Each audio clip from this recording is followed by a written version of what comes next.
Hi, I'm Colin Morgan, executive producer of Built to Sell Radio. And if you've been enjoying this podcast, you're going to absolutely love our new newsletter, Built to Sell News.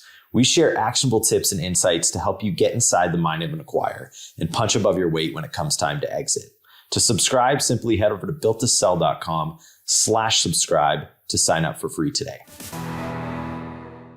Preston Holland, welcome to Built to Sell Radio. Great to have you. Yeah. Hey, thanks, John. I really appreciate the invite. I'm really excited to be here. I think I work with a lot of clients that I think listen to your show. And so that is it's super exciting for me to get to come talk to you. No, that's really generous of you to say. So our audience has just heard your bio and sort of the context for our conversation. So, I mean, maybe just walk through as a starting point, how did you become one of the world's leading experts in private jet travel? Like, give me your backstory. Yeah, I mean, it's actually far less of a romantic story than I think that you're hoping for. I worked for an aviation media company and started basically just started tweeting pictures and images, and I had some access to a few data products that would kind of tell you how much it costs. And, you know, there's nothing better than posting a bunch of pictures of beautiful private jets, right? Because everybody says, oh yeah, I'm totally going to retweet that. Like, it's interesting, in my threads at the end, I put, hey, be sure to retweet the first post because your friends will think you're cooler because you're retweeting about private jets, right? And so there's this like natural idea of kind of positioning and stuff. So I started having all these tweets go viral. This was back in the day when it was Twitter and not X. And that social media platform has always been my favorite one. In kind of a previous life, I had interacted with a lot of folks on there, kind of in service business Twitter. And so that helped me, gain some notoriety and instant, street cred, if you will. And so started tweeting about it and really, became a student of the industry. I stood up an aviation finance division inside of that company. And so then, kind of started tweeting about what financial profiles looked like of clients who were buying what type of jet, right? So I had a client that was worth, $250 million buying a $5 million airplane. Everybody wants to know what that ratio is, right? Like, when can I actually afford this versus when is it a stretch, right? And so I started doing that. And then I began answering the same questions over and over again, kind of via DM. And from accounts that frankly had no business DMing a very small account like mine that were sending in like very complicated questions. And I was lucky to kind of have a roster and bench of friends in the industry that could help answer a lot of those questions. And so I'd go ask them and then they'd answer it and I'd send it back. So I figured, instead of answering this question over and over and over and over again, why don't I just write a newsletter? That way, if they ask the question, I can send them a link and say, read this first. And if you have more questions, then you can ask me. So I started writing the newsletter, and it really, grew really quickly. And there's a lot of people that are super interested in flying private. So I think I haven't checked this morning, but we just crossed 1,300 subscribers of people Amazing. Who fly private. So that's kind of how I got here. And it's a lovely industry. I mean, like I said, it's really a topic nobody dislikes, right? Except for maybe some climate activists and people who the eat the rich crowd. But, for the most part, right, people think that it's super interesting. And so I'm really lucky to get to do what I do. But it's also one that people feel a bit squeamish about talking about, right? Like, this is obviously a very, elite thing to do. And so people aren't always super comfortable being pretty public about it. So we're hopeful that today we can sort of, shed some light on the kind of range of options there are for flying private and so forth. Before we go there, you mentioned getting DMs, and I think you said one of them is sort of, when can I afford to fly private? So we're going to talk about that at the end of our conversation today. I'd just be curious to know, like, what are 2 or 3 other very common questions you get on DM? Yeah. So, I mean, the number one question is, how much is it going to cost me to get from X to Y? That is like very, very common. And the answer to that, usually what I do is I'll say, okay, look, sign up for my newsletter. Over the first 10 days or so, you're going to get a series of emails that's going to walk you through the difference between charter and fractional, owning your own plane. And then you're going to get a series of 4 emails that breaks down the types of aircraft and roughly how much they cost to fly, right? So in a charter scenario, which is a one-off kind of one transaction, kind of like calling an Uber or a taxi, if you will, you can expect those to be anywhere from 40 to 50% margin on the direct operating cost, right? So that's just kind of like a very rough general back of the napkin math understanding, right? So if it costs $1,000 an hour in direct operating costs, you can expect to charter for $2,000 per hour.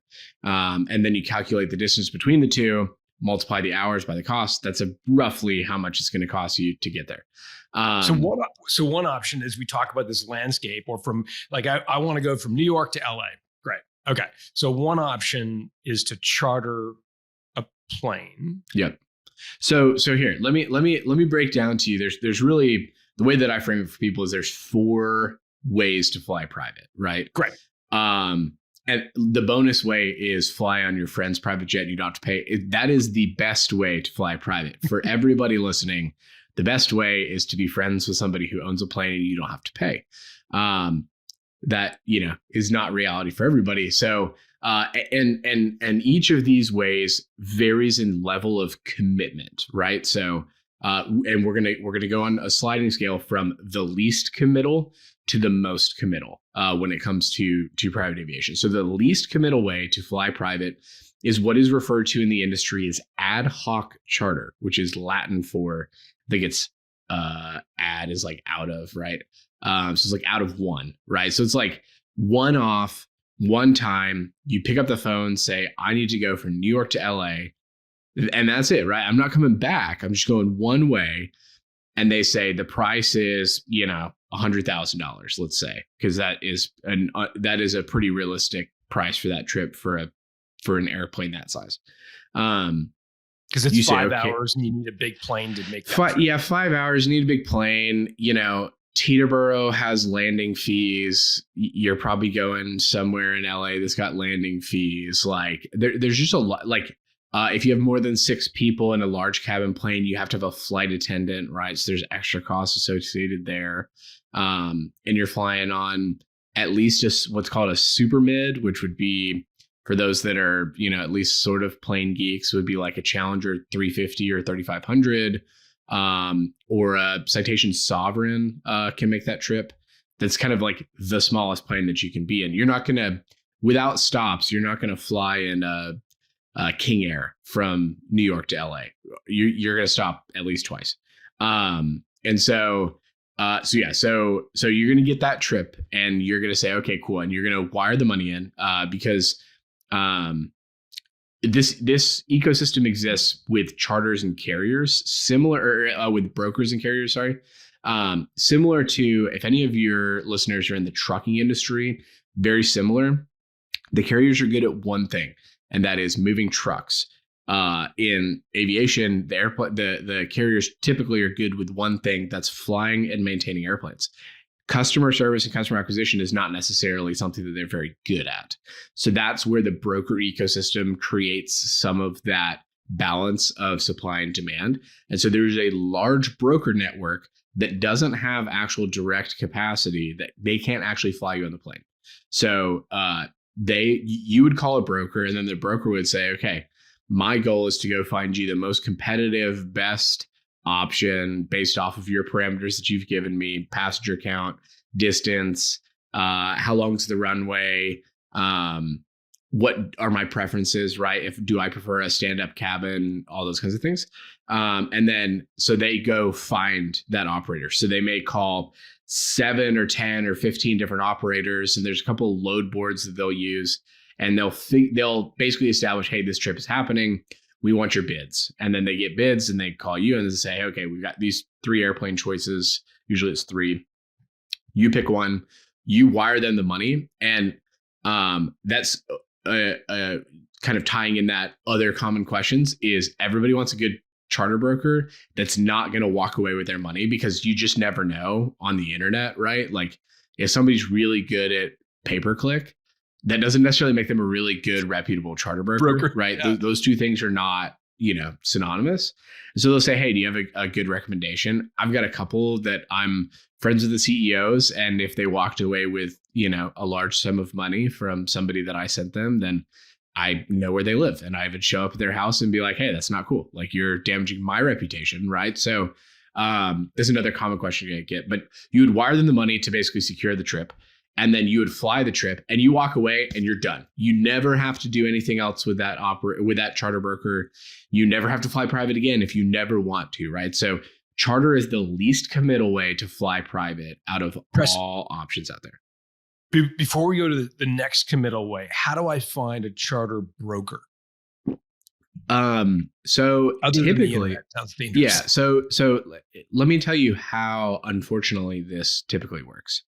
And this is part of the reason why I think I have such success with writing a newsletter about this topic, is because if you're sitting at the bar at the country club, right? So like, let's say you belong to some nice country club, right? There is like a non-zero chance that somebody sitting at the bar there also like flies private, and you're wondering about flying private. You would never know. They won't tell you. They're not gonna flaunt it. It's not gonna come up in casual conversation. Like, it is a taboo subject. Typically what happens, and this is a very big word of mouth business, where you'll be friends with somebody and you'll kind of say, hey, I'm just wondering what kind of the cost would be for charter. And they'll go, oh, well, one time I called this guy secretly. They're a $500,000 a year spender with them, right? But it's like this. It's this awkward like interaction, and so it's a lot of word of mouth, right? So they may say, "Hey, I use this guy. They're good," and so a lot of times that's what ends up happening with kind of what I do is, "Hey, I know on Google or Instagram or there's a guy named Colin with the Malfi Jets. He's on TikTok. He's actually legit. To be clear, I'm not saying that he is a scammer, but I'm saying that just like his business is legit. But just because you're good at the internet does not mean that you have a legitimate charter business is like any good. And so what I will do is I'll basically say, hey, look, here is a charter broker that's not going to rip you off. They're not going to take your money. They're actually going to fly you. I have other clients and other followers who fly with this person, who have then given me feedback and said, hey, I liked this, didn't like this. And then I, feed that back. Right. So it's a lot of like, it's word of mouth is like typically how this business exists. And there's a couple magazines that have like big lists, but again, if you pay to play, it doesn't necessarily mean that you're like good at what you do. It sounds like, a lot like finding a great M&A professional or finding a great professional. Oftentimes word of mouth is the way you find those individuals. So, okay. Yeah. And like, and I mean, in my day-to-day business, so the newsletter is really a passion project. I do it because I like it and I don't make a living on it. I have a sponsor. So shout out to Ramp, for being my sponsor, for the newsletter this quarter, but that's not necessarily how I take home the bacon. How I take home the bacon is through aviation finance. Right. And it's the same way. You're not going, let me go Google the aviation finance guy.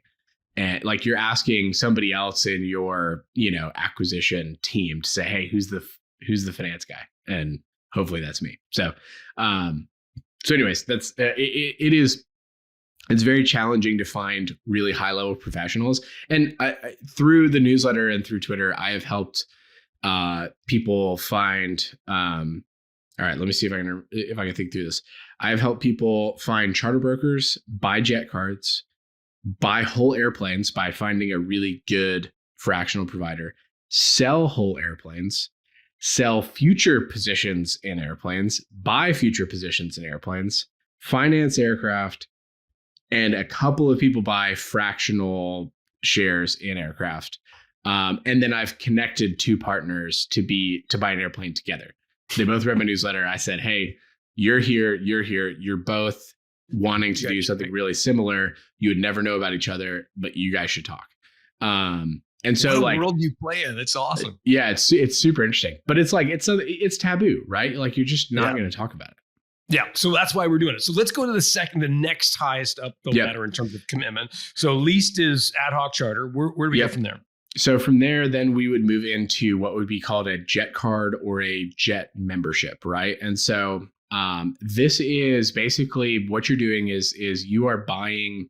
It's not like a timeshare. It's more like a deposit account that you then spend down over time. So some very popular ones. NetJets has a really popular jet card. Sentient Jet, who created the jet card, they actually invented the idea. It's owned by the company that owns FlexJet. That's another popular one. And then Outlier Jets, Thrive has a jet card. They're in Vegas. Like there's a lot of these kind of like, you have like a couple of big national players, and then you have a bunch of like small or medium-sized regional players. You as an M&A guy will appreciate this. This is just like, sorry that this is a little ADD, but it's like there's all these little things that kind of interweave here. But as an M&A guy, you'll appreciate this.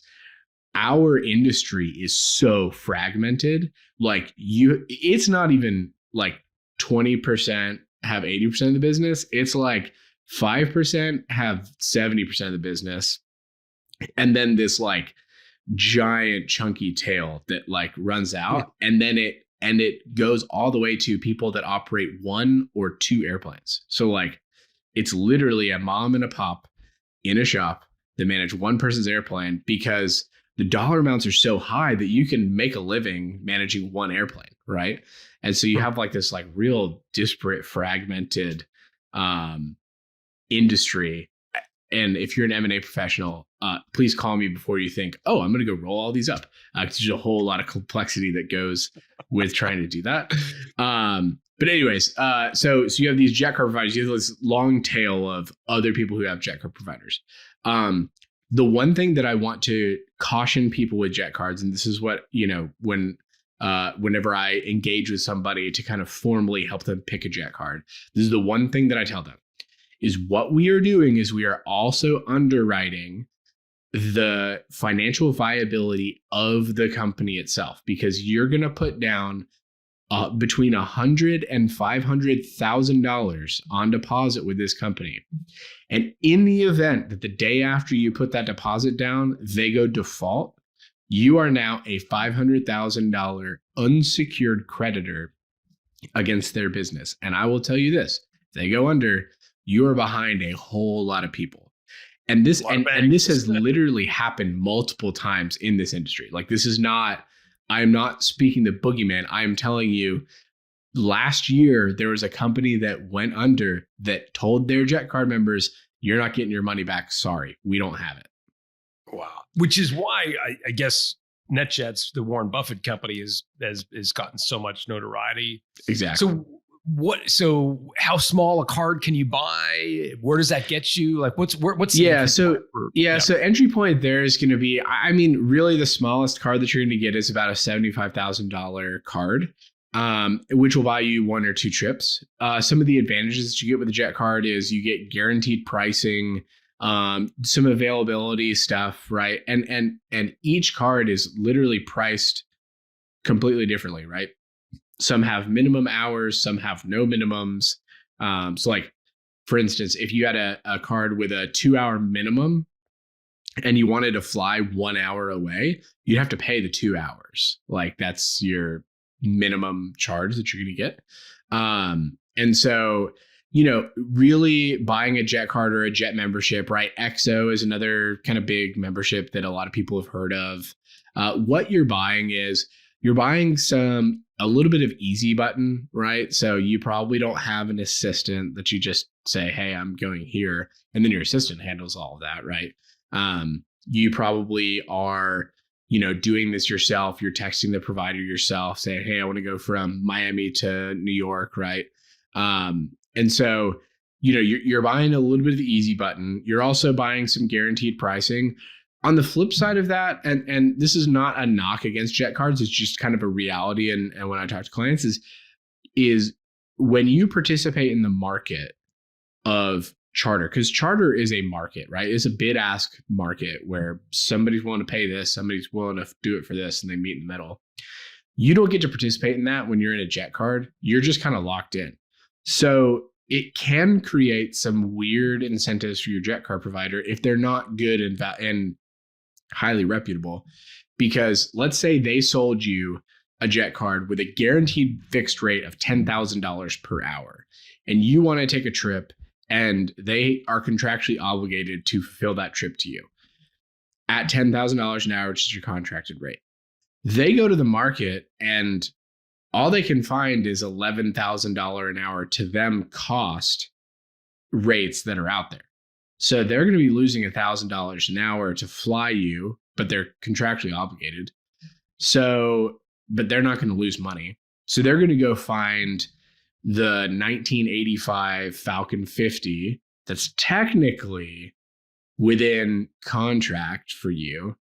And they're going to put you on that because they can get that for $9,200 an hour, right? So they can still make $800 an hour. It creates these like weird like incentives and like almost like adversarial relationship with your customers, as opposed to with ad hoc charter, they need to go find you the best deal, which is not necessarily the cheapest, right? Or it's not necessarily like they want to provide you the most value. So sometimes these jet cards can like, it creates kind of these weird activities. But the brokering deal, the first one you talked about, you know, there's some complexity there, right? Like you've got to spec it out. You got to have someone like it. Whereas as you describe a NetJets card or similar XO, whatever is the easy button. It's like, it's taken care of. You don't think about it. You pay a premium for that though, is what I think you're saying. Yeah. And you have a difference, like there's a difference in jet cards. So you have like, so jet cards for companies that own airplanes. So that's NetJets, technically Sentient Jet because they get access to the FlexJet fleet. And then FX Air, which is FlexJet's kind of premium jet card provider. XO Jet because they are owned by Vista Global, so you fly on Vista airplanes. Thrive out of Vegas, they have their own fleet. JetLinks is another one. They're kind of nationally based. They have their own airplanes they fly. So that's kind of like, right, like you're flying on for the most part, you're flying on an airplane that they own. Their badge is going to say the company that your jet card is, right? Like it's pretty like what you would expect, right? You're not going to buy a NetJets card and then go fly in a FlexJet Phenom. Like that's not like that doesn't happen. Yeah. But then you have kind of these other card providers, which they're actually brokers, but they have created a card because their clients have asked them to for some reason. And so they've created this like guaranteed pricing fixed model. It's how Sentient Jet started before they got bought by FlexJet. And really what they're doing is they're going to go broker the trip anyways. Like they're going to go find you capacity, whatever's out there based off of your fixed rate. And there's some tax advantages. I mean, like when you buy a jet card in December, right? Like everybody buys jet cards in December because they want to spend out, like you can recognize some of that, right? So like there's tax advantages to it, but really what you're doing is you're prepaying your brokered trips at a fixed rate. And now you're not participating in the market. So like, let's say, yeah, right. It can be a terrible deal. Like, let's say the Friday, like the Thursday before the Masters is like, there's like NetJets card won't even let you fly Masters weekend, period. Right. Like they're just like, we're not going to have any capacity for you. So it's a blackout date. Like Masters, Super Bowl, Christmas, Thanksgiving, Memorial Day, Labor Day, like 4th of July, like there's all these like super in demand. Right. But if you're some guy trying to, I don't know, go play golf for a weekend and you're like, oh, well, instead of going Masters weekend, I'll just go the next weekend. Like it doesn't matter to me. You can save 20, 30 grand, right? Like on your charter trip.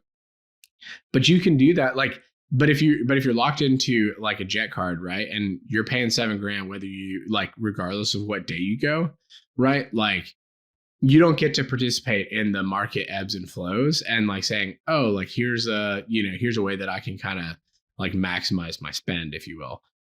So like again, all jet cards are not evil. Not all jet cards and jet memberships are terrible. It's just like you have to know a lot of these nuances when you're analyzing them, and they're not going to tell you. They're not going to be very forthcoming with like, hey, here's a nuance to our jet card, right? Like fuel surcharge, we put that in there because that basically lets us charge whatever we want, right? Because we can just say, well, there's a 40% fuel surcharge, right? Like, okay, fine, right? But like, don't call it guaranteed pricing because you're setting an artificial floor and no ceiling. Right. Whereas like, when you're brokering, the provider takes the risk on that. You agree to price and whatever, extras. Okay. Let's go to the third level of commitment up from there. Yep. So third level of commitment would be fractional ownership. There is a lot of, there's a lot of people that don't understand exactly how this works. So I want to break it down very simply. Fractional ownership, which is NetJets and FlexJet, they're the largest two providers. And NetJets is 2 times as large as FlexJet. To put into perspective, NetJets is the largest, and then there's a giant gap, and then there's FlexJet, and then there's a giant gap, and then there's everybody else. So like they're the 2 largest providers. There is a capital cost to buying the airplane. And what you're doing is you are actually buying a part of that airplane. Like think of an airplane divided into 16 parts. And when you buy 1/16, you're buying the wingtip and a seat, right? Like, I mean, or whatever. And you have 15 partners on that airplane. So like there's 15 other guys that are like John and Preston that are out there that also own a NetJet share. That capital expense is just that. It is just capital expense. And meaning you depreciate it over time? You depreciate it over time. Right. How many years do you depreciate it? Okay, not tax advice, not legal advice, all that good stuff. But typically what I see is, airplanes typically depreciate over 7-year lifespan from like, if you're doing straight line, it's typically 6 or 7 years if you look at like the mark schedule. But you can bonus depreciate it because it's equipment, right? So if you use the asset 51% or more for business, and you have a business need for it, right? And you bonus depreciate the actual capital expense. So I don't know when this episode is going to be coming out, but in the United States, there is a lot of confidence around 100% bonus depreciation coming back based off of what's happening this morning. And so if you can 100% bonus depreciate, let's say your capital outlay for it is $600,000. And then you can depreciate that $600,000 against ordinary income or whatever, right? Talk to your tax professional. Don't listen to some guy on a podcast for tax advice. That would be silly. But right, if you have taxable income and you can depreciate the $600,000, it creates. It's like it's not really $600,000. There's just like it's some fraction of that. The nuance is that at the end of your 5-year contract, you sell it back to NetJets at an actual depreciated value. So you may buy it $600,000, but your residual value is like $420,000, right? So like you're gonna take an actual $180,000 depreciation. Like this is real cost, right? Like you bought it for $600,000, you sold it for $480,000, like you're now down $120,000.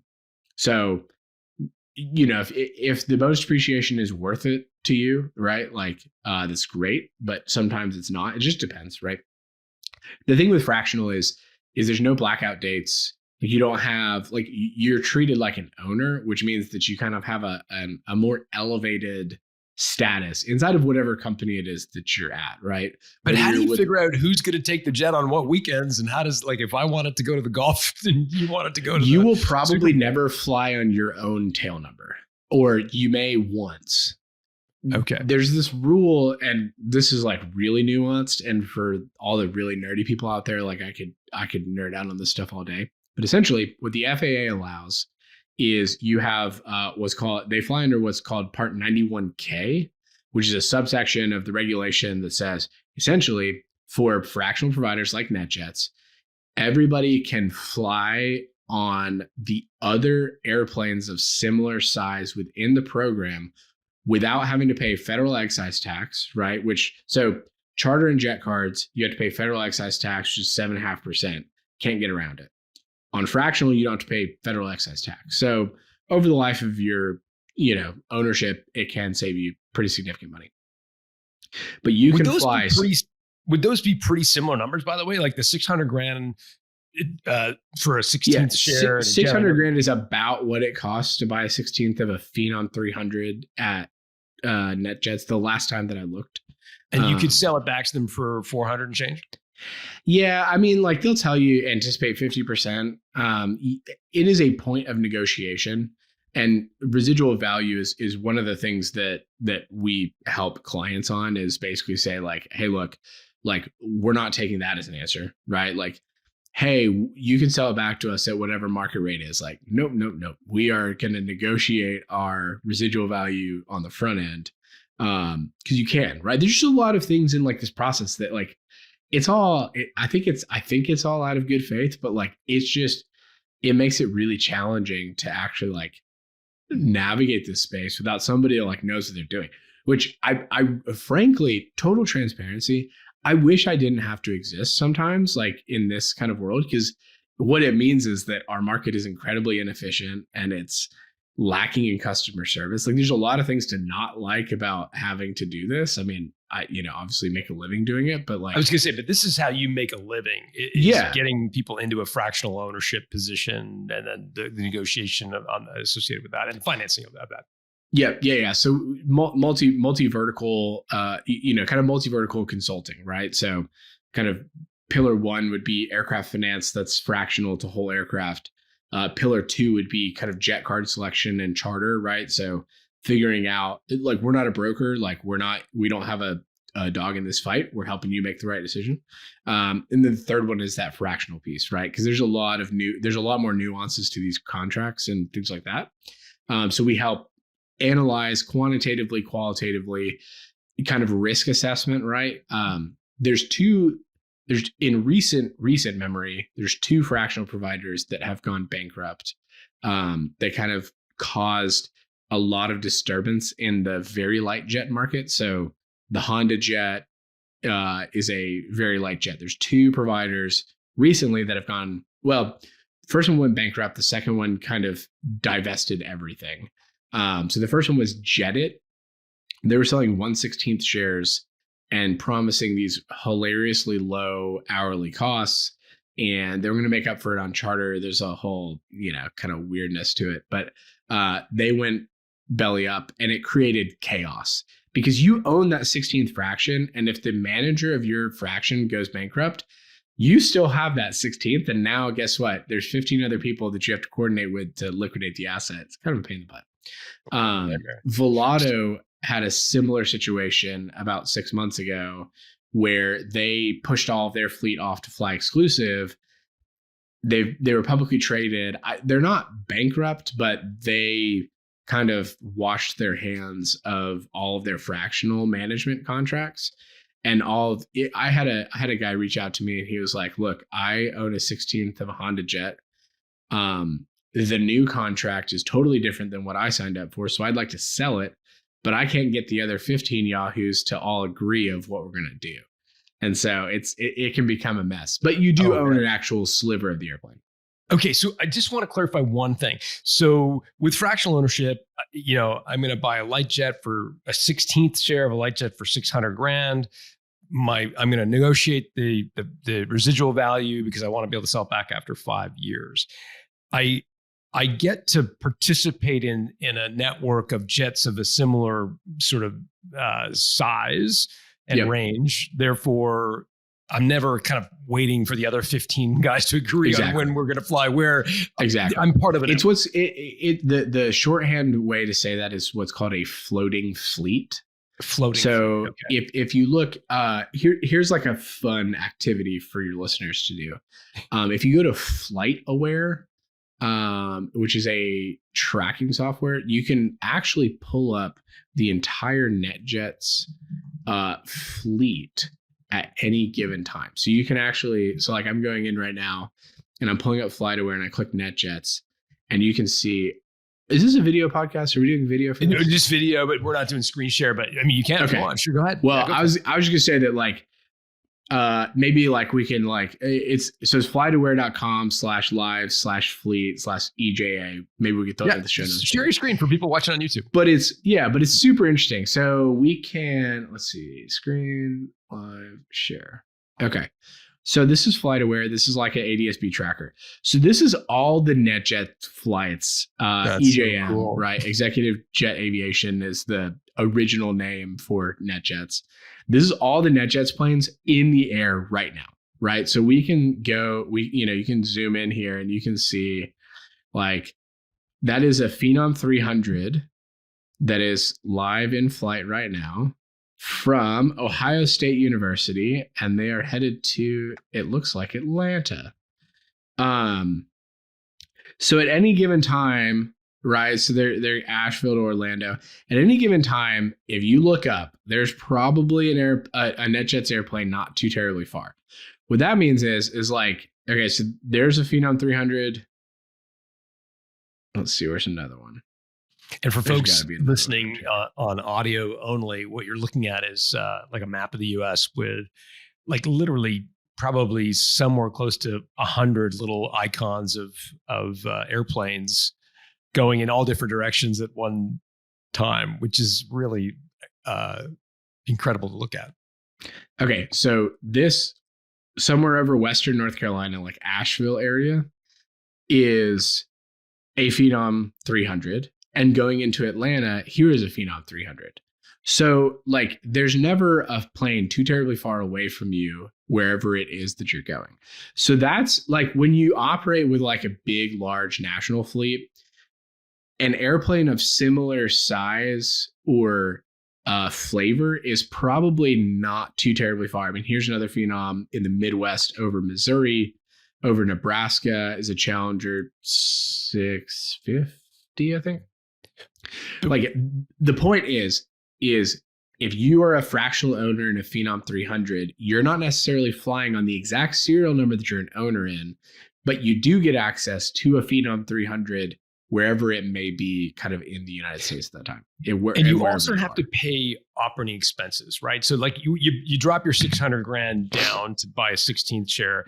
That doesn't mean you get to fly free everywhere you go, right? Like you still have to pay operating expenses. What would those be on if you own, to use this light jet example? Yeah. So you're going to pay per hour, and then the other piece you're going to pay monthly management. So you're going to pay your fraction of the expenses. So you're going to pay 1/16 of the hangar fees.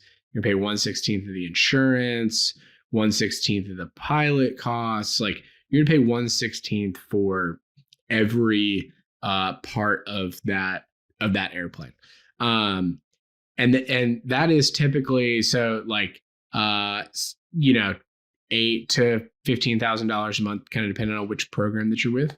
Mm-hmm. And it scales up. That scales up with your ownership size. So if you buy a half a plane, that's going to grow up in relationship, rises 8 times. And then you pay per hour when you fly. So you don't pay federal excise tax, which is really nice. But you pay direct operating costs. On NetJets, the last time that I looked, their Phenom 300s were anywhere from $3,500 an hour to $4,000 an hour. And how many people would that seat? And that would seat 6 very comfortably. You can get 8 people on there. It gets a little tight. And somebody's got to sit in the toilet, which is not. You might as well fly United. I know. Here's a funny story. I have flown on the toilet once. We were on a Honda jet, and we were leaving a conference, and I was not the lead passenger. And so somebody but like was like, "Oh, can I come?" And somebody, whoever was the lead, was like, "Oh yeah, for sure." Well, that meant that we were kind of like all strategically arranged around the airplane, and I somehow drew the short straw and had to sit on the toilet. And there's not a whole lot of airflow at that part of the airplane. So we're taking off, and I'm like drenched in sweat. I'm like, it's so hot back here. And I was like, man, had I flown Delta, I was like, I wouldn't be in this predicament. But then when I was in my house, an hour and 45 minutes later, where on Delta, I still would have been connecting in Atlanta. Actually, I wouldn't even be off the airplane yet. I was like, I think I'd take the toilet on a PJ over first class on a short trip with Delta any day. And one of the other benefits of flying private, as I understand, is you can get into these smaller airports. So you're not like in Toronto, where I fly out of, Air Canada. I mean, it's an hour to get to the air on a good day, and then the sea of people is like LaGuardia or O'Hare. I mean, it's just unbelievable. I guess. So specifically, like, forgive me if I am ignorant on Toronto, because I am. But what small town do you live in? Like, so I'm in Midtown Toronto, like downtown kind of Toronto. Okay. But there's a small airfield called Buttonville, which is kind of north. There's another one, the Island Airport, which is right downtown, which some prop planes fly out of. Billy Bishop, I guess. Billy Bishop City Airport. Yeah. We're losing every one of my listeners right now. They're like, I don't care about Toronto. Regional airports. We love our Canadians with your fake money, and I'm just kidding.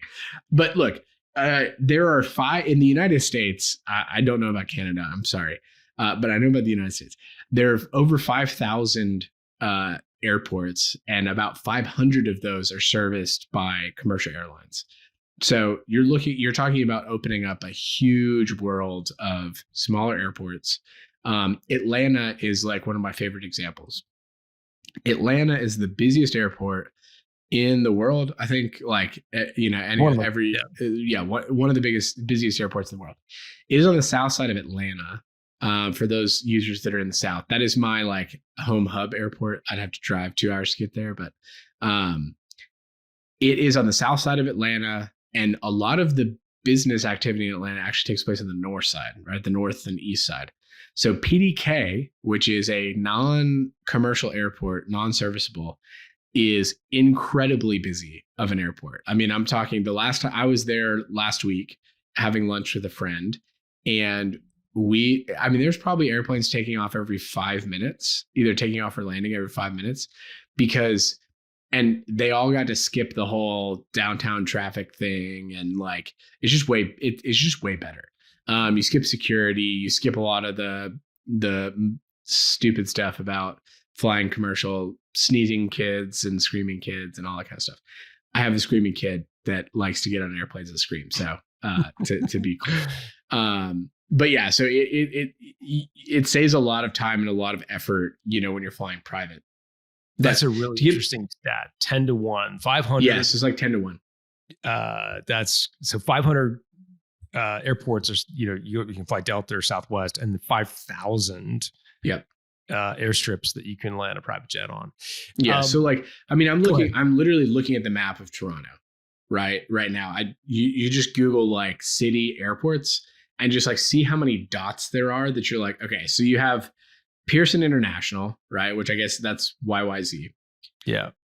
I see 1, 2, 3, 4, 5, 6, 7 airports just in what I would guess would all be considered Toronto or the suburbs of other airports. Oshawa Executive, Toronto Markham, Toronto Buttonville, Downsview Airport, that's permanently closed, rest in peace, Billy Bishop, Brampton, Caledon, and then, you go down to Hamilton. I don't know where Hamilton is, but John C. Monroe Hamilton Airport, International Airport. It's you have all of these different places that you can fly out of in my neck of the woods within a 30-minute drive of Chattanooga Airport, right? There, I can think of 7 airports with paved runways, and then 4 grass strip type places that you can technically land at, right?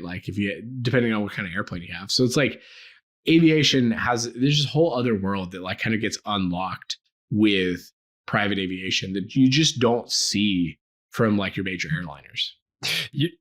100%. So let's go back to and I want to get into like, because I can see and hear people wondering like, when can I afford this? So I want to get to that. But before let's just touch on the fourth level of commitment. I'm assuming that's buying a plane. Is that buying a plane. So you can do that either on your own or in a partnership with friends. And the reason why I say, so to kind of draw an overarching, what does commitment mean when I say the 4 ways to fly private with various levels of commitment? On charter, you have 0 commitment to the provider and 0 commitment to the airplane. If you fly on a PC-12, which is a single engine turboprop, and you don't like it, you never have to fly in a PC-12 ever again if you so choose. There is no commitment level. If you buy a jet card in a PC-12, you're probably gonna have to fly in a PC-12 again, right? Like you're committing to an airplane or an aircraft type, right? So you have light jets, midsize, super mid, and heavy. Those are kind of like the big categories.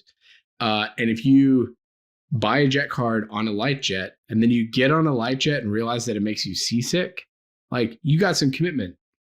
Or you have to sell it back or get something that's refundable. Like there's a lot of like nuances there. Fractional, you're committing to an aircraft make and model. Right. So not only are you saying, I like the size, but I like the Embraer Phenom 300 or the Challenger 650, or I like the Gulfstream G650. Like I'm committing to that make and model on a fractional. Now, you're not committing necessarily to one of those, right? And like all of that and committing to the maintenance, but you're committing to the make and model. Ownership, like you're getting married to that thing. I mean, it's like, this is my plane. Every time that there's a tire that needs to get changed, I'm changing it, all of that kind of stuff. So like, it's the most committal way to fly private. So like, that's what I mean. Not only like from like a financial standpoint, but also just like committing to like an aircraft. Got it. So I know my listeners are wondering, okay, so you're throwing out some big numbers, right? Yep. And I think our listeners would fall into one of 2 buckets. You would have people running successful businesses who maybe one day aspire to sell it, but they're good businesses. They're making profits of $500,000 a year, $1 million a year. I mean, these are good, like good businesses, and they can probably kind of cash what's flow. That? Cash flow. Yeah, they can probably bury some expenses into their P&L that no one's going to really worry too much about. So there's those types of people listening who probably have teams, and they've probably flown with their team to some event, and they're like, man, there's 4 of us flying Delta, and this is costing $10,000, and could we have done this some other way more comfortably, maybe whatever. So there's that kind of person, and then there's the person that's about to sell their company and they get liquid. And so while they may not have as much income, they've got some net worth so when can they even contemplate having this kind of private jet conversation? Yeah. So I let me divide that into those two distinct personalities, because I think the numbers are different if you are currently operating like what you said, because there can be a tax advantage to flying private or traveling whatsoever, right? So like, if you're going to fly first class for a business trip versus flying first class because you and your wife want to go to the south of France, right? Like hopefully there's not a lot of wives that don't work in the business that are listening to this, but like we typically tend to think about that in a different framework, right? Because, I'm going to do this, and it's going to, when I hit the ground, because I flew first class and was able to sleep on the airplane, now I'm more productive, and now I'm able to do more stuff. That is a different frame of mind than I feel rested so that I can go to the hotel and probably take a shower and then go do a wine tasting, right? Like it's just like, it's a different frame of mind. So let me talk first to the people who are actively running a business that is generating cash flow, generating profits, doing actual activities, right? So I ran a super informal survey on my Twitter X account. And I basically said, hey, if you fly private, what income level, so like net income, that is like either you are distributing or you could distribute and you may keep it in retained earnings for whatever tax reasons. But what is your net income? What was your net income level? And then your net worth level when you started flying private and at the various stages for you. And one of the cool things about being the private jet guy is that everybody will tell you that as long as they can't get traced back to it. As long as you couldn't go, oh, that was John Smith, that big Twitter account that everybody knows who they are. And so I got 16 DMs and text messages from people that I know their tail numbers. They are legit. They own airplanes. And it was super interesting. This is very non-scientific. And I think it's actually inspired me to put together like a wealth report that's like actually way more scientific about this. But I was doing it on a whim and needed to write a newsletter in about an hour. So I was like, okay, I just need to find this out. And like almost everybody settled on $2 million of net income and $20 million of net worth. And let me caveat that with net worth in that situation was even considering business value of their business. So let's say in theory, they were giving themselves a 10x multiple on their business, which, is not software guys. That's really not crazy. For HVAC guys in the South, it's definitely not crazy, right? Like there is a way, value your business the way that you do, but they would their net worth of $20 million, they would start chartering. So 2 and 20, right? And look, some were 1 million and 20, some were, I had one guy that was 50 million. He was like, I can't imagine justifying it. So every person is different. Like you're different, and don't let me try and convince you to do this. I'm just telling you what other people told me. This is what they were doing, was 2 and 20. And that's when they started flying private on a regular basis, right? So we're not talking about the golf trip with 8 buddies and you chartered a King Air and everybody threw $500, $1,000 in the pot and it covered the flight. Like that's not who we're talking about here. We're talking about like, okay, I have a 50-hour, 75-hour jet card. Every time I go to my house in Tahoe, I don't fly commercial, I fly private. I'm speaking at a conference, and when I go speak, I will charge them for the first class fee, plane ticket, but really I'm taking a jet from the local FBO. So 2 and 20 was kind of the median, if you will, and the mode. Low end would be $1 million of net income and 20. I had one guy, 5 million in net income and 20 million in net worth. Basically, he was like, our net income ramped really fast. And therefore I started spending more money on flying private. Obviously he was still banking it, but he was like, yeah, we ramped really fast. I had a bunch of net income, needed to do some offsets, and figured, you know what, this is my goal. And then, kind of the high end was, more like the 20 million of net income, nearing $100 million net worth. So that's flying private for like the first time. Okay. So for your informal survey, they started chartering when the net income, the net business income plus whatever personally they were pulling out of the company was 2 million and their net worth was 20. And then for those that were buying a plane, they were, I think if I understood correctly, more like 50 million in net worth. Is that right? Yeah. So like it started at 50 million, but kind of the buying the plane, like that really started skewing and getting pretty personal. I would say like if you were going to stick like a number on it, it was usually about the net worth is actually somewhere closer to 100 million. This is people going out and buying like a mid-size jet or something like that. Yeah. Okay. So 10 million in income, $100 million in net worth was kind of the start. And that would be, there is a lot of ways that you can buy an airplane, right?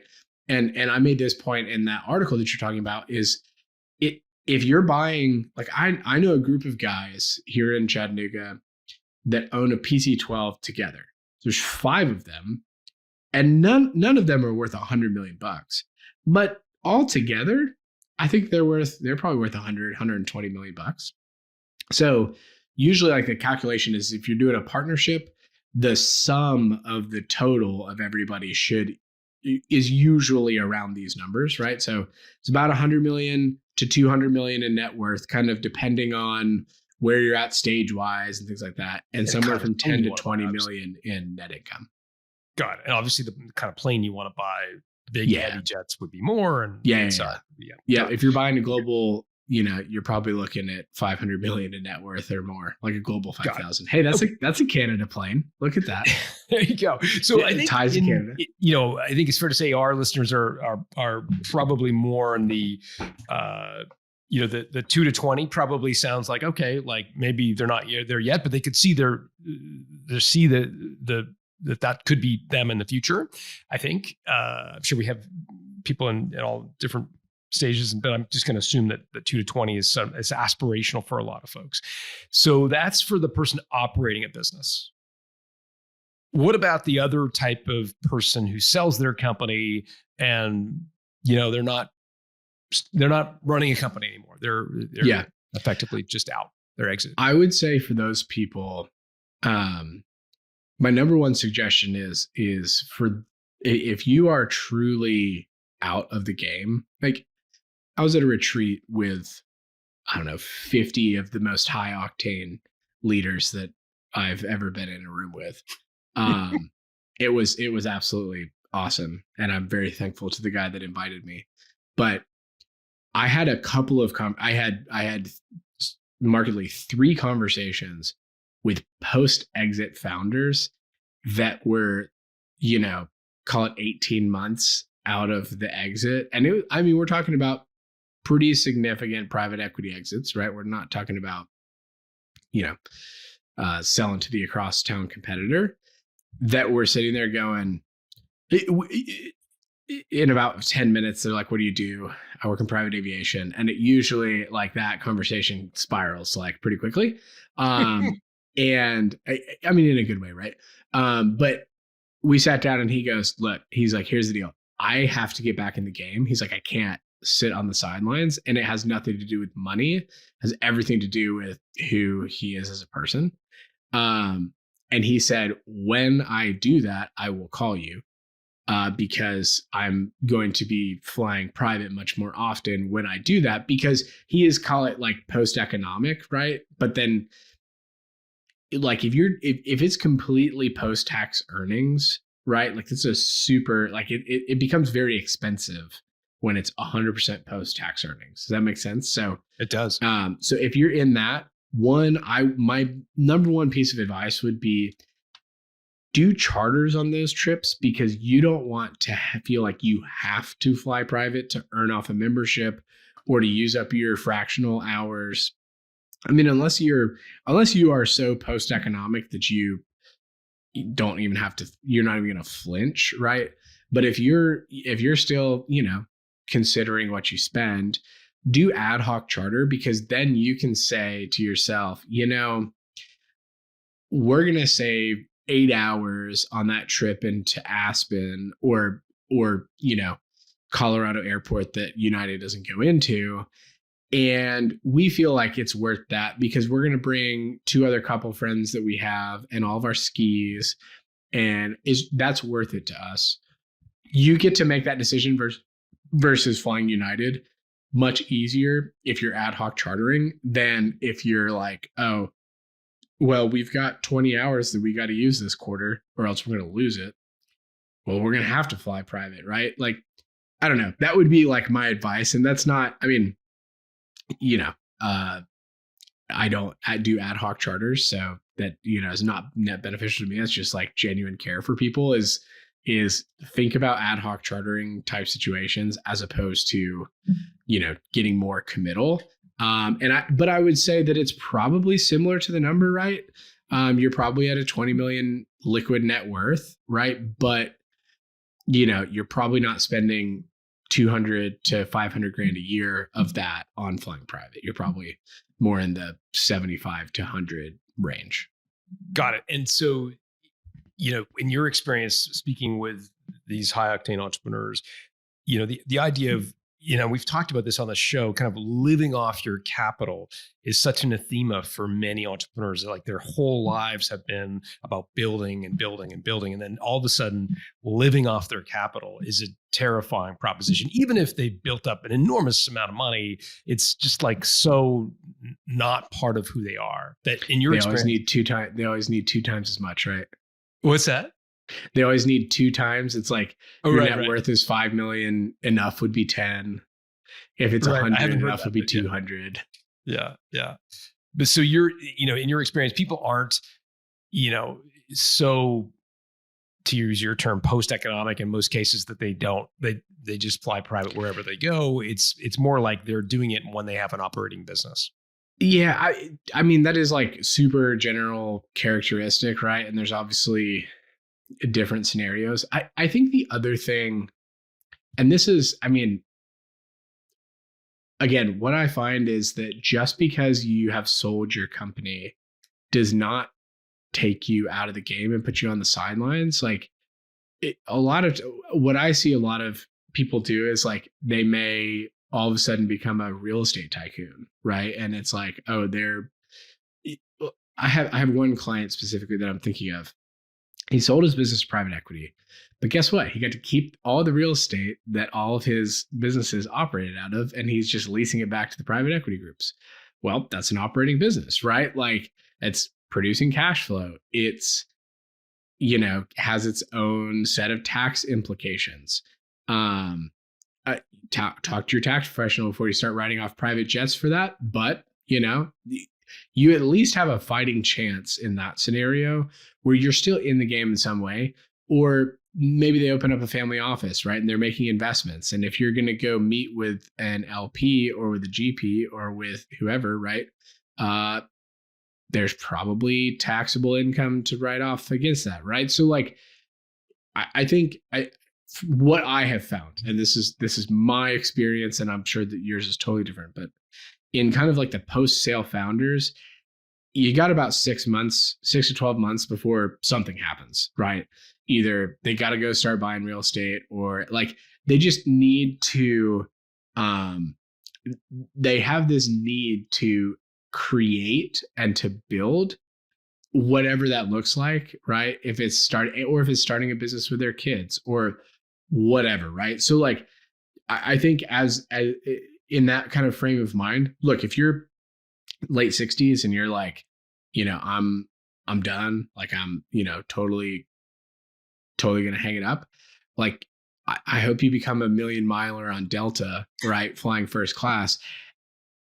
And if you want to fly private a couple of times a year, please don't let me talk you out of it. But what I'm saying is that like, unless you just absolutely want to blow the money on it, like I don't know how you make that justification if you have nothing business going on. Does that make sense? Like, is that, yeah, 100%. You think that's fair? No, I mean, I don't know if, what do you see? I mean, you talk to a lot of, I actually only talk to the ones that are flying private. So, I'd appreciate kind of your perspective there. Yeah, no, 100%. So, what I have seen is that when entrepreneurs sell, they go through a variety of emotions. There's obviously a period of like incredible elation when the check clears and the zeros hit their account, and then generally there is a pretty big trough, right? There's a period of depression where they feel kind of lost and they miss the game and so forth, and usually they come out of it. And you're right. Oftentimes they'll start another business or they'll start building something else. Could be something that's meaningful to them personally or whatever. But they're usually not just sitting on the beach. That's very rare in my experience, unless they are, at a certain age where it's just not practical. But most of them are looking to build. And I have also seen and heard on this show, the idea of living off your capital is just feels so wrong that it doesn't surprise me that people they need an operating business to justify the expense. And at the same time, I do hear a lot of, I asked this, we interview entrepreneurs who've sold their business. And one of the questions I ask at the end is like, did you buy yourself a trophy? what was it that you bought that you used to commemorate the win? And now sometimes people say, I bought a car or a house or whatever. But the most common answer to that question is, well, like I invested in some experiences. So I took a whole group of friends and we went to Baja, like dune buggying or whatever, right? I went with my kids and we went to ski in Courchevel, and they have some experience that they point to that was meaningful. And those experiences can be lubricated enormously and made much more fun by private aviation. Yeah. And so I can see where the trophy would be something, where people might start to invest or, start to spend some money on these types of things. For sure. And I mean, people always ask me, like, who's your customer? Like, who do you work with? Yeah. I work with business owners looking to buy their time back. Very, plain and simple, right? There is some sort of business entity operating. They are looking to buy time. Time is the only thing money can't buy, except when you fly private. It's the only way that you can possibly buy your time back. And so for those business leaders that are thinking about, how do I get more soccer games, or how do I get more dance recitals, or how do I get more time with my spouse, and how do I get 10 more date nights per year, and also be this high octane leader and build this business and grow it exponentially. Like, private aviation can make sense, especially if you're in like a tertiary market. Chattanooga is a very tertiary market. And so if I want to go to any other tertiary market, I'm going to Austin tomorrow. So I leave for Austin tomorrow. For me to get to Austin from Chattanooga, I have 3 options. One is I can drive to Nashville, which is 2.5 hours. 2, I can drive to Atlanta, which is another 2.5 hours, and you have to deal with Atlanta. Or 3, I can leave from Chattanooga, which is a great little tiny regional airport, and I've either got to go to Dallas, Atlanta, Charlotte, or Chicago in order to get to Austin. Those are my options. That's it, right? So you're looking at best, a 12-hour travel day, and at worst, 24-hour travel day. I have done that trip privately, and it's like 2 hours and 2.5 hours, like, to get there. Like the time buyback, and I am not in a position right this moment to say I'm going to justify it for just me, right? Like, that's not where I'm at in my business.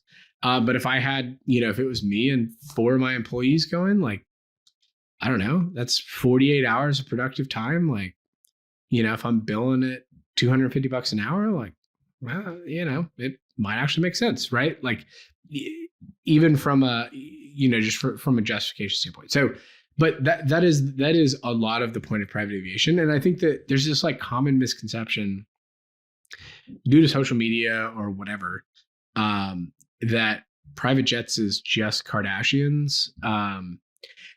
Private jets, I'll say this is a controversial take and maybe a hot take. You can use this for social media, but private aviation looks a lot more like Elon Musk than it does Kim Kardashian.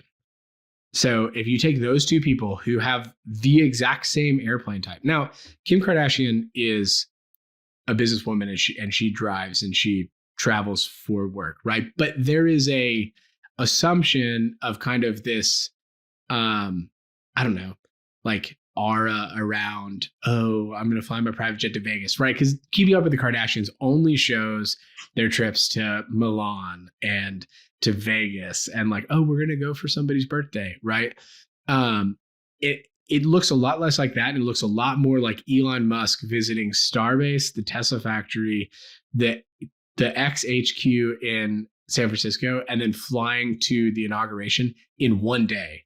Like, it looks a lot more like that in 99% of the world than it does, oh, look at me, I'm on a private jet, I'm famous. So I don't know. So that's business owners looking to buy back their time. It's business owners looking to buy back their time.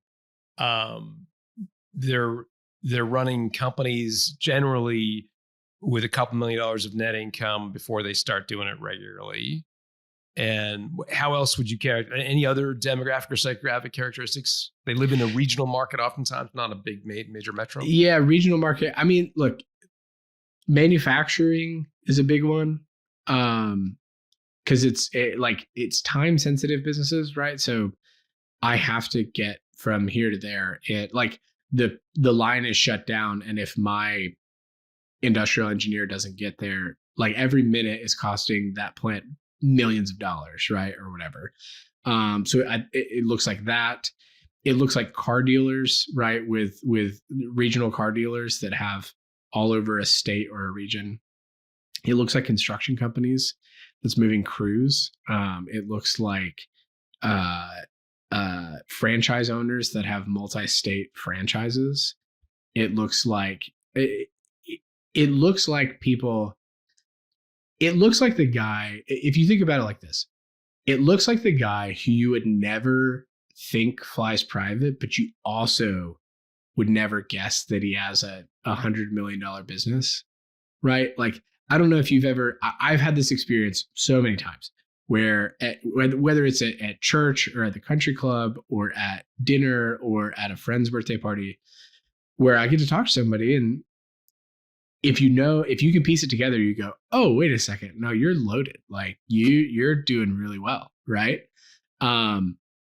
Those are the type of people who fly private. Like, you're not going to guess that your local, the guy that that owns a construction business, you go, oh, that's cool. But actually he's killing it. And actually, he sits on a board in Texas and also in, the Midwest, and he flies private, pretty regularly, because now his time is worth a couple $1,000 an hour.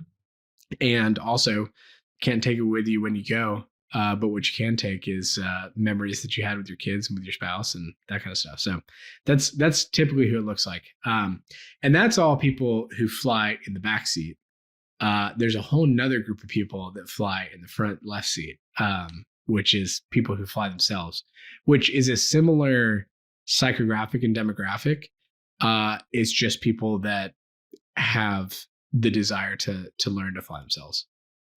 Interesting. And I think it's, when people think about like, what am I going to do when I sell my company? Like, learning to fly is one of those intellectually challenging things, obviously. And obviously you have the liquid wealth to pay for the flight lessons and maybe a plane at some point, a fraction of one. So cool idea. One thing I wanted to ask you about, I wasn't planning to, but it does trigger an idea for me, which is around privacy. So,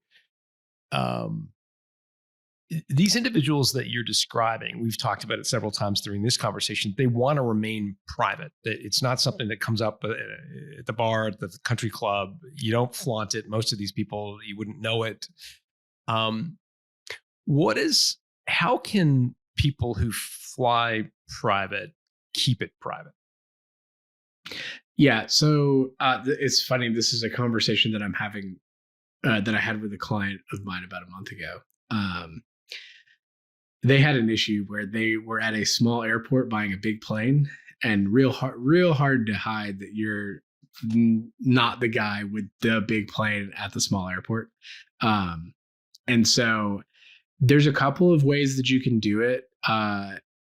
Ultimately, so Jack Sweeney created the Elon Jet Tracker, and got into a lot of hot water with him and Taylor Swift and a couple of other people because he released there's a unique identifier, like a VIN number inside of an airplane. It's called a hex code, and it broadcasts, and so you can track. What we were looking at FlightAware earlier is all based off of that technology, ADS-B. And so ultimately, if somebody really wants to figure it out, they are probably going to figure it out.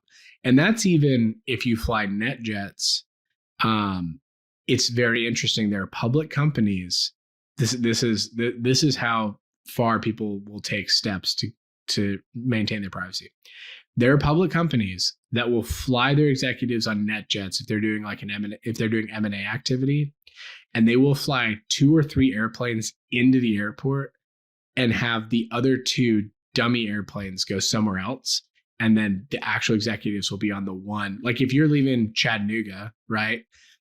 if I'm leaving Chattanooga and my competitor or somebody knows that I work for Volkswagen, or a bad example because they're German, right? But like some large company in Chattanooga, and I'm flying to somewhere where one of my competitors is, like, it's not going to take a lot to be like, oh, that's weird. Like that Praetor 500 just went between two cities of two companies, right? So like they may send kind of some dummy birds.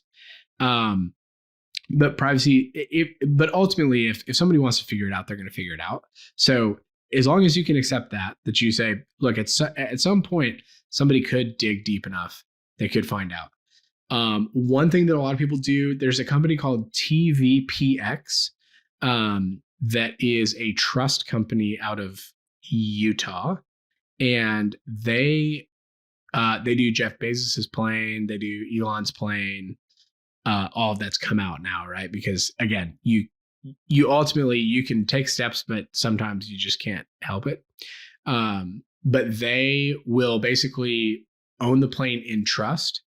And so you will own it through them. There's kind of some like legal structure that you can set up so that they can't necessarily track it back to you, the person, like the LLC, the beneficial owner information. But a lot of people put them in LLCs. 99.9% of people put airplanes in an LLC, special purpose entity or single purpose entity. And so that's other ways that you can protect it. But like, I mean, if somebody's sitting out at the airport and sees you get on a plane, I mean, like, you know, there's certain levels of like reasonable privacy. Another interesting kind of trend that's happening right now, Sky Harbor is a company that is creating kind of this network of FBOs across the country that are hyper private and sensitive. Sorry, FBO, what does that stand for? FBO stands for Fixed Base Operator. It's the private terminal, if you will. Okay. It's like the if you go to the airport, next time you go to the airport, right, and you see like Signature or Atlantic, those are kind of the two big providers. Those are FBO providers. So they provide hangaring for private jets, and then they also provide kind of the terminal for you to walk through. The big service that they do is fuel. They make all their money on fuel, so they're making a scrape on the fuel. But yeah, so Sky Harbor is creating a network of, call it like luxury hangars and FBOs that have a really high emphasis on privacy, right? So they'll have garages and kind of private pickups and private drop-offs, but most FBOs, I mean, are not super private. I mean, you know, anybody could technically walk in there, right? So it depends on like what level of kind of privacy and protection that you get comfortable with. But obviously, if you're chartering, like, unless somebody sees you get on the plane, they're not going to know otherwise. Such a fascinating industry. It's a world I do not know, and so I'm really grateful for you sharing it with me and our listeners. Preston, where can people learn about you? You've got a great newsletter. It's called Private Jet Insider, so folks should subscribe to that. It's super easy to find. It's my first name and last name.com. So PrestonHolland.com is where that is domiciled currently. And then I'm big on X, Preston Holland, the number 6. So that's a lot of fun. I enjoy that. I'm on LinkedIn. I'm way more tame. If you want kind of the spicy takes, X is where you go. If you want like corporate Preston, then find me on LinkedIn. If you subscribe to my newsletter, it comes to my inbox. So if you get an email from that and you reply, it will come directly to me. So for the most part, I'm pretty accessible. And you know, am pretty open.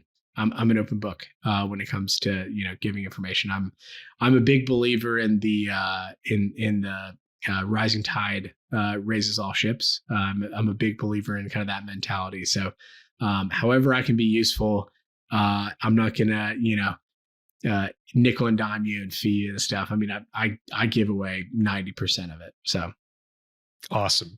Private Jet Insider is the newsletter. Preston Holland 6 on Twitter, X, and PrestonHolland.com is where folks can sign up. So thanks for doing this, Preston. Awesome. Thanks so much for having me. I appreciate it. This was fun.